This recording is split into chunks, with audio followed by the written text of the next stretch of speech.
గోరక్ష చట్టాలు అమలు చేయాలని దేశీ గోవంశ రక్షణ సంవర్ధన సమితి సభ్యులు సీఎం రేవంత్ రెడ్డిని కోరారు. సీఎం రేవంత్ రెడ్డిని కలిసి వారు వినతి పత్రం అందజేశారు. గోహత్య నిషేధ చట్టాన్ని పకడ్బందీగా అమలు చేసేలా చర్యలు తీసుకోవాలని విజ్ఞప్తి చేశారు. ఆక్రమణలో ఉన్న గోచర భూములను విడిపించి విముక్తి కలిగించాలని కోరారు.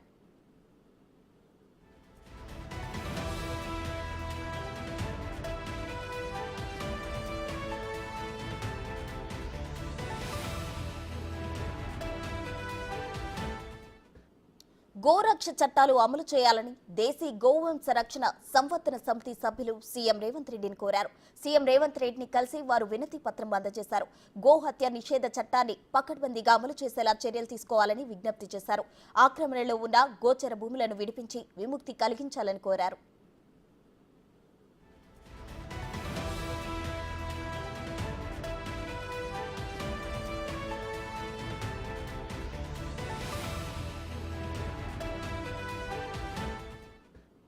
గోరక్ష చట్టాలు అమలు చేయాలని దేశీ గోవంశ రక్షణ సంవర్ధన సమితి సభ్యులు సీఎం రేవంత్ రెడ్డిని కోరారు. సీఎం రేవంత్ రెడ్డిని కలిసి వారు వినతి పత్రం అందజేశారు. గోహత్య నిషేధ చట్టాన్ని పకడ్బందీగా అమలు చేసేలా చర్యలు తీసుకోవాలని విజ్ఞప్తి చేశారు. ఆక్రమణలో ఉన్న గోచర భూములను విడిపించి విముక్తి కలిగించాలని కోరారు.